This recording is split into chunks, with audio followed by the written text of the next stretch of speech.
এক ভদ্রলোক ডিম বিক্রেতাকে জিজ্ঞেস করলো, ডিম কত করে বিক্রি করছেন? বিক্রেতা বলল, স্যার 5 টাকা করে প্রতিটা। স্যার বলল, আমি 6টি 25 টাকা দেবো, না হয় চলে যাব। বৃদ্ধ বিক্রেতা উত্তর দিল, আসেন স্যার, নিয়ে যান, আপনার দামেই নেন, কারণ সারাদিন আমি একটিও ডিম বিক্রি করতে পারিনি। আপনার মাধ্যমে আজকের বিক্রি শুরু।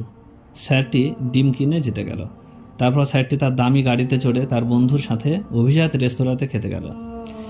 সেখানে তার আরও বন্ধুরা তাদের পছন্দসই অনেক কিছু অর্ডার করলো, কিন্তু তারা যা অর্ডার দিল তার স্বল্প খেলো আর বেশিরভাগই রেখে দিল। তারপর সে বিল দিতে গেল। বিল আসলো 1400 টাকা। সে দিল 1500 টাকা এবং রেস্তোরাঁর মালিককে বলল বাকিটা রেখে দিতে।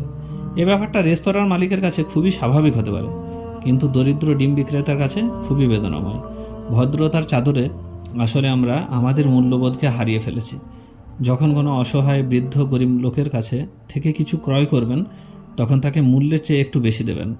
সৃষ্টির সকল প্রাণীকে ভালোবাসতে শিখুন, অসহায় মানুষকে আপন ভাবতে শিখুন।